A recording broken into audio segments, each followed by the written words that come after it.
ভারত একটি হিন্দি সাম্রাজ্যবাদী চক্রের দ্বারা ভারতের কেন্দ্রীয় ক্ষমতা দখল হয়ে গেছে।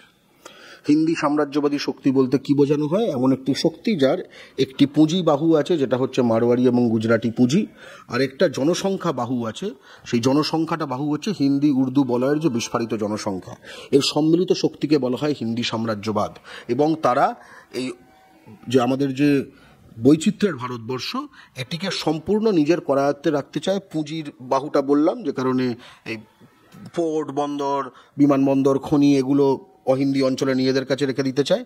আর এই যে অহিন্দি অঞ্চলগুলি, রাজ্যগুলি, এখানে যাতে লোকজন যাতে প্রতিবাদী বিদ্রোহী না হয়ে ওঠে, তাই জন্য আস্তে আস্তে এইসব অঞ্চলে হিন্দি উর্দু জনসংখ্যা পুষিন করে করে তাদের সেখানকার জনবিন্যাস বদল করে দিতে চায়। এটা হচ্ছে মূল ব্যবস্থা। তো সেই ব্যবস্থায় আমি আপনাকে বলে দিচ্ছি, কোনো বাঙালি প্রধানমন্ত্রী হওয়া সম্ভব না। মমতা বন্দ্যোপাধ্যায় কখনো প্রধানমন্ত্রী হতে পারবে না, কোনো বাঙালি প্রধানমন্ত্রী হতে পারবে না। হিন্দি সাম্রাজ্যবাদী ব্যবস্থায় কোনো বাঙালি প্রধানমন্ত্রী হওয়া সম্ভব না। বাংলা হান্টের আরো খবর দেখতে নজর রাখুন। বাংলা খবর মানেই বাংলা হান্ট।